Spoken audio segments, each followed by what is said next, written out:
வணக்கம். Nivi mini form YouTube channel. இதில் விவசாயம் சார்ந்த மற்றும் சுய தொழில்களை ஊக்கப்படுத்தும் வீடியோக்கள் தொடர்ச்சியாக கொண்டே இருக்கும்.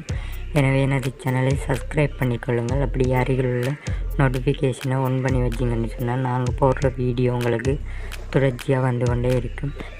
ஓகே, நாங்கள் போடுற வீடியோக்கள் எல்லாத்தையும் ஃபுல்லாக பாருங்கள். அடுத்து லைக் பண்ணுங்கள், ஷேர் பண்ணுங்கள், கமெண்ட் பண்ணுங்கள். அப்படியே புதுசாக பார்க்குறார்கள் எங்களோட சேனலை சப்ஸ்கிரைப் பண்ணிக்கொள்ளுங்கள். நம்ம இன்றைக்கு பார்க்க இருக்கிறது நாட்டுக்கோழி வளர்ப்பில் இன்குபேட்டருக்கு அடுத்த ப்ரூடிங் செட்டப்பை பற்றி தான் பார்க்க இருக்கிறோம். இதில் ஃபுல்லாக ப்ரூடிங்கை பற்றி பார்ப்போம். வாங்க வீடியோக்குள்ளே போவோம்.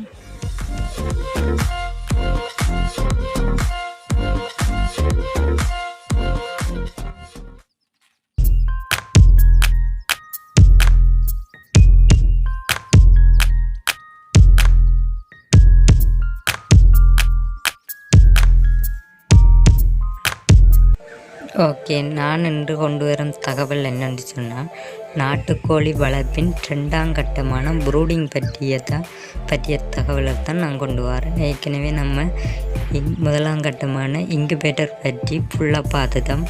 அதை பற்றின வீடியோக்கள் எனது சேனலில் இன்குபேட்டர்ன்னு சொல்லி ஒரு பிளேலிஸ்ட் ஒன்று இருக்குது. அதுக்குள்ளே ஃபுல்லாக இருக்குது. அதில் போய் பார்த்துக்கொள்ளுங்க. நான் மேலே கார்டில் அதை பற்றின தகவல் கொடுத்துருக்கேன். அந்த மேலே கார்டு இருக்குது. அதில் கிளிக் பண்ணிங்கன்னு சொன்னால் ஃபுல்லாக போகும் ப்ளேலிஸ்ட்டுக்கு. அதில் பார்த்துக்கொள்ளலாம். இந்த வீடியோவை நீங்கள் ஃபுல்லாக பார்த்துட்டு அந்த வீடியோவை போய் பாருங்கள். அதில் இன்குபேட்டர் பற்றி ஃபுல் தகவல்களும் அதில் இருக்குது. முதலாவதாக பார்ப்போம் ப்ரூடிங்கில். ப்ரூடிங் என்று சொன்னால் என்ன என்று பார்ப்போம். ப்ரூடிங் என்று சொல்வது செயற்கையாக வெப்பமூட்டுதல் தான் ப்ரூடிங் என்று சொல்லப்படும். இயற்கையாகவே தாய்க்கோழி இருக்கும் கோழி குஞ்சுகளுக்கு இயற்கையாகவே தாய்க்கோழி வெப்பத்தை கொடுக்கும். ஆனால் தாய்க்கோழி இல்லாத நம்ம இன்குபேட்டர்லேருந்து எடுத்த குஞ்சுகளுக்கு செயற்கையாகவே நம் வெப்பத்தை கொடுக்க வேண்டிய கட்டாயத்தில் உள்ளோம். இதுவே ப்ரூடிங் என்று அழைக்கப்படும். ப்ரூடிங் எதற்காக செய்ய வேண்டும்? கோழி குஞ்சுகள் பிறந்தவுடன் கோழி குஞ்சுகளுக்குள் அந்த மஞ்சள் கரு முழுமையாக கரையாமல் இருக்கும். அது கரைவதற்காகத்தான் இந்த ப்ரூடிங் செட்டப்பில் அந்த வெப்பத்தை ஒழுங்காக கொடுக்க வேண்டும். தாய்க்கோழி இருக்கும் குஞ்சுகளுக்கு தாய்க்கோழியை அந்த சூட்டை கொடுக்கும். எனவே தாய்க்கோழி இல்லாத இன்குபேட்டரில் பொறித்த குஞ்சுகளுக்கு நாம் ப்ரூடிங் செட்டப் அமைத்து அந்த சூட்டை கொடுத்து அந்த மஞ்சள் கருவை கரைக்க வேண்டும். அவ்வாறு மஞ்சள் கரு கரையாவிட்டால் கோழி குஞ்சுகள் வளர்ச்சி அடையாது. ஏதாவது ஒரு ஊனமுற்ற குஞ்சுகளாக வரக்கூடும். அது மட்டுமல்ல, நம்ம இன்குபேட்டரில் 37.5 என்ற வெப்பநிலையில் தான் அந்த கோழி குஞ்சுகள் வளர்ந்துருக்கு. அப்போ நம்ம வெளியில் எடுத்து விட்டோம்னு சொன்னால் அது தொடர்ச்சியாக வெளியில் ஒரே தரத்தில் அந்த வெப்பநிலை குறைகிறதால அந்த கோழி குஞ்சுகள் இறந்துவிடும். அதுக்காண்டி தான் ப்ரூடிங் செட்டப்பில் 37.5 வச்சு நம்ம படிப்படியாக குறைச்சி வரணும். அந்த வெப்பநிலையை சூழல் வெப்பநிலைக்கேற்ப நம்ம அந்த படிப்படியாக குறைச்சி வரக்குள்ள அதுகள் சரியான வளர்ச்சியை அடையும்.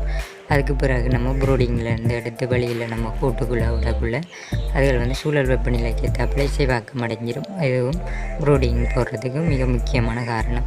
அடுத்து பாதுகாப்பு. அப்போ கோழி குஞ்சுகள் சின்னதாக இருக்கக்குள்ள நம்ம ப்ரூடிங் செட்டப் அமைச்சு நம்ம தொடர்ச்சியாக பாதுகாக்க வேண்டும். அதுக்காண்டியும் ப்ரூடிங்கை பாவிக்கிறோம். ஓகே, ப்ரூடிங் எப்படி போடலாம்னு சொன்னால் கறி மூலமும் போடலாம். அடுத்தது குண்டு வல்ப் மூலம் போடலாம். ஓகே, கறி மூலம் போடுறோன்னு சொன்னால் ஒரு முட்டி ஒன்றுக்குள்ளே கறி நெருப்பு அள்ளி போட்டு கறின்னு சொல்லுவாங்க. அதை அள்ளி போட்டு நம்ம அதை எப்பயும் கீட்டாக வச்சு இருக்கணும். அப்படி அந்த முட்டியை அந்த ப்ரூடிங் செட்டப்புக்குள்ளே வச்சோம்னு சொன்னால் அந்த கீட் அந்த இதுக்குள்ளேயே இருக்கும். அந்த ப்ரூடிங் அந்த மட்டைக்குள்ளே அப்படியே இருக்கும். அது கோழி குஞ்சுகளுக்கு அந்த சூட்டை வழங்கி கொண்டு இருக்கும். இது பெருசாக பயன்படுத்துகிற ஆக்கள் கரண்ட் இல்லாட்டி நம்ம இதை பயன்படுத்தலாம். கரண்ட் இருக்கக்குள்ளே நம்ம குண்டு வல்ப் மூலம் ப்ரூடிங் அமைச்சு கொள்ளலாம்.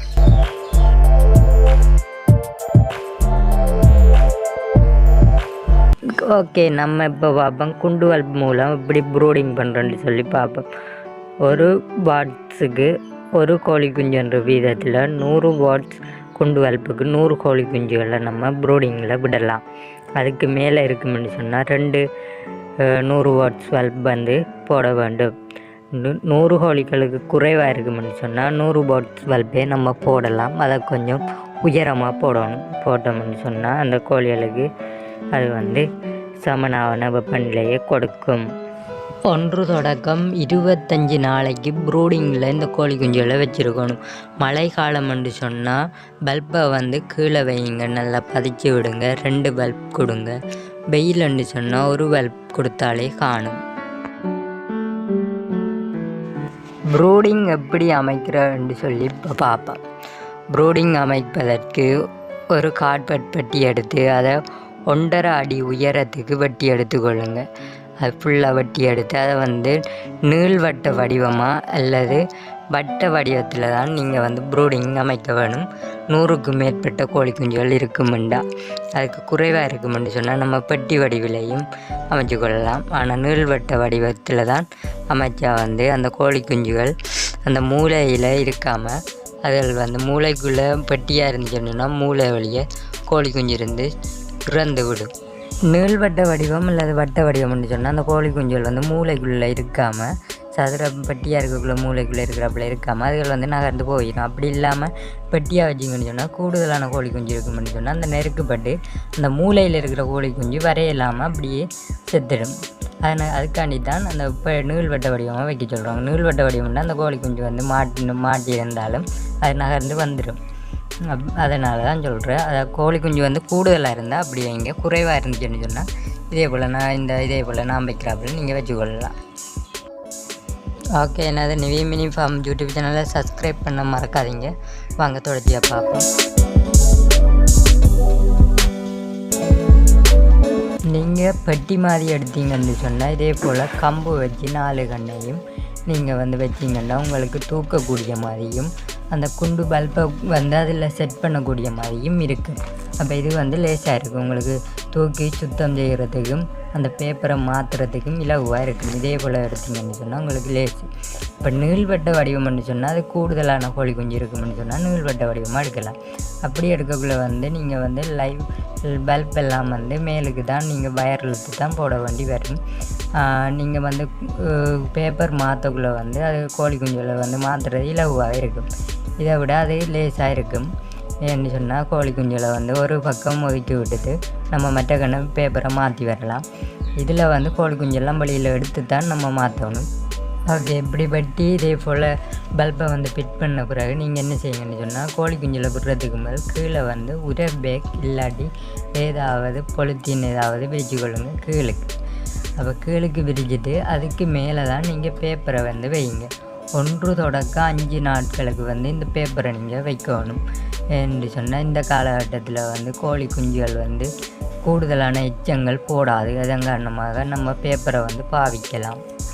அடுத்தது வந்து பேப்பர் பாவிக்கிறதுக்கான காரணம் அது இன்குபேட்டர்லேருந்து எடுத்து நம்ம முதலாக கோழி குஞ்சுகளை வெளியில் விட்டோம்னு சொன்னால் அதுகள பாதங்கள் வந்து மற்ற தரைகளுக்கு வந்து சிவாக்கம் அடைஞ்சிருக்கு. அதனால் பேப்பரில் தான் முதல் விடணும். விடக்குள்ள அந்த பேப்பரில் வந்து அதுகள் வந்து நல்ல வடிவாக நடந்து திரிஞ்சு பழகின பிறகு நம்ம வந்து உமி இல்லாட்டி மரத்தூள் இல்லாட்டி தென்னநார் இதுகளுக்கு மேலே வந்து விடலாம் இந்த கோழி குஞ்சில். அதுக்கு முதல் நம்ம பேப்பரில் தான் அதுகளை விட வேணும். அடுத்தது வந்து பேப்பரை வந்து எடுத்து க்ளீன் பண்ணுறதுக்கும் நம்மளுக்கு இலவாக இருக்கும்.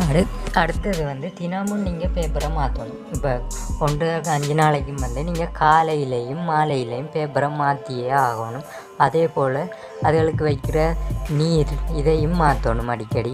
அடுத்தது வந்து உணவையும் நீங்கள் அதுகள் வந்து எச்சங்கள் எதுவும் போட்டிருந்தால் அதை பிறந்தோடனே என்ன உணவு கொடுக்கணும்னு சொல்லி நான் எனது இன்குபேட்டர்னு சொல்லி ப்ளேலிஸ்ட் இருக்குது. அதில் பார்த்தீங்கன்னு சொன்னால் அதில் இருக்குது, பார்த்துக்கொள்ளுங்க.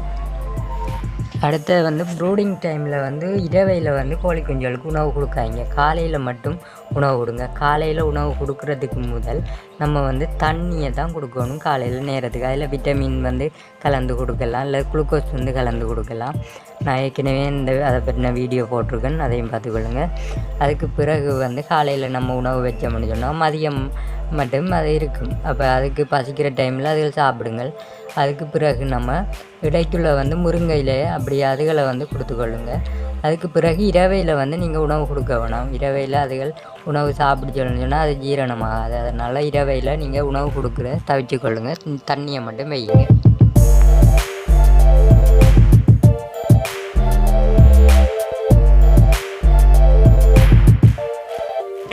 ஓகே, இன்குபேட்டரால் என்ன பலன் நம்மளுக்கு கிடைக்கும்னு சொன்னால் பாதுகாப்பாக இருக்கும். இன்குபேட்டர் அமைச்சு வச்சா அடுத்தது வந்து காற்றோட்டம் வந்து அந்த கோழி குஞ்சுகளுக்கு எப்பயும் கிடைச்சி கொண்டே இருக்கும். அடுத்தது வெப்பம் வந்து சீரான நிலையில் கிடைக்கும். அதனால் வளர்ச்சி வந்து அடையும். அடுத்தது வந்து உணவு வந்து அதுக்கு வந்து ஸ்டார்டர்ன்னு சொல்லி உணவு கொடுக்குறதால அதில் வந்து எல்லா சத்தும் அடங்கி தான் அது மிக்ஸ் ஆகி வருது. அப்போ அதை கொடுக்குறதால நன்கு வளர்ச்சி அடையும். அதுக்குரிய எல்லா சத்தும் அதுக்கு கிடைக்கும் ஸ்டார்டர் கொடுக்குறதால. அடுத்தது வந்து பாதுகாப்பாக இருக்கும். விலங்குகள், பாம்புகள் போன்றவற்றிலேருந்து பாதுகாப்பாக இருக்கும் நம்ம ப்ரூடிங் அமைச்சு வைக்கிறதால. இதே தாய்க்கோழி இருக்குமென்னு சொன்னால் தாய்க்கோழி பாதுகாத்து கொள்ளும். நம்ம ப்ரூடிங் அமைக்காமல் சும்மா விட்டோம்னு சொன்னால் பாதுகாப்பு இல்லாமல் இருக்கும்.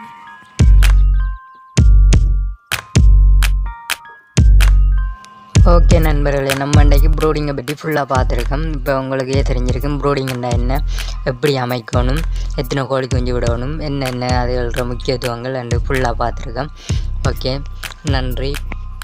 இது போன்ற அனைத்து வீடியோக்களையும் தெரிஞ்சு கொள்ள நிவி மினி ஃபார்ம் யூடியூப் சேனலை சப்ஸ்கிரைப் பண்ணிக்கொள்ளுங்கள். அடுத்து வந்து இந்த வீடியோவுக்கு லைக் பண்ணுங்கள், ஷேர் பண்ணுங்கள், கமெண்ட் பண்ணுங்கள். ஓகே, நன்றி. தொடர்ந்து இணைந்திருங்கள். வணக்கம்.